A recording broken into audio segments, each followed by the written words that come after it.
Hello, ladies and gentlemen, Root Beer here, and today I'm going to be starting another one of the Manitoba Mathematical Competitions, or MMCs. Particularly, I'm going to be starting the 2009 paper. So in this video, we'll be doing question number 1. So just a quick reminder about the Manitoba Math Contest. As always, with every contest I do, click the very first link in the description. You can get a copy for yourself, print it out, try it on your own.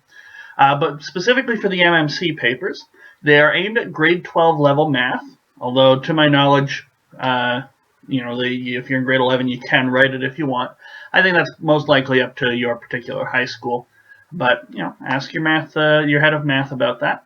It's a 2-hour-long contest, and you do need to write up your solutions. So there's going to be 10 questions overall, so that's 120 minutes, so we should be averaging about 12 minutes per question. Obviously, my videos will be a bit longer because I'll be explaining things as we go. But you should be shooting for about 12 minutes. I find the first few questions you can probably get done in maybe 3 to 5 minutes. And that leaves you more time for the later questions, like question 10, 8, 9, and 10. Just like on a Euclid paper, 8, 9, and 10 are the hard ones to try. But we'll start off easy in this video by looking at question number 1. So 1a, the average of x and y is 3. What is the value of z if 3x minus z equals z minus 3y? Interesting. So they only give us one piece of information, and it's not about x or y, it's about x and y together. So we're sort of stuck treating x and y as sort of this combined unit almost. Now we know that the average of two numbers can be expressed by adding them up and dividing by 2. So this is really the only thing we know, is x plus y over 2 is equal to 3. And now we've got this z, and it's in here. What are we to do? How can we even begin to talk about z? Well, we've got to relate it back to the only thing we know. So I'd like to get some expression of all the x plus y. Okay. If I get something like 2/5 x plus y when I rearrange it, hey, that's still fine, because I know just by rearranging this equation that x plus y is 6. So I could definitely figure this out. But x on its own, y on its own, this is not good. I can deal with x plus y in equal amounts, but x on its own, y on its own, not a good idea. So let's bring the 3 y's all over to the same side as the x's, and while we're at it, we'll pull all the z's over to the same side. Because ultimately what we want is an expression that's of the form z equals. Okay, so we can get 3x plus y, and as I just finished saying, x plus y, multiply what we're given by 2, we get x plus y is 6. So 3 times 6, 18 is 2z. Z is going to be 9. Just divide by 2 on both sides. Okay. So that's 1a. 1b. If real numbers a and b both satisfy a minus b equals 3 and ab equals 2, what is the value of 1 over a minus 1 over b?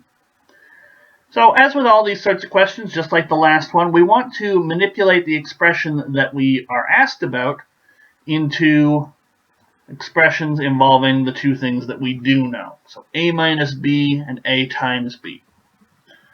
So what can we do? Well, the expressions that I'm given, a minus b is 3, a times b is 2, all have the a and the b sort of in the numerator, whereas comparing it to what we're talking about, what they want me to figure out, 1 over a minus 1 over b equals, well, let's change it. Let's get rid of these fractions. We'll say that this is equal to x. Okay. Well, let's multiply both sides by ab. Okay. So multiplying by ab, we'll get b minus a here is ab times x. Alternatively, another thing we could do, because now I'm about to divide by ab, get a common denominator. Okay. Either way, you can get an expression b minus a over ab is equal to x. Okay, and that's what we want. That's what we want to figure out. Well, I know this ab down here is 2. Now, b minus a, I don't quite know what that is, but we pull out a minus sign, suddenly it becomes something that I do have information about, a minus b.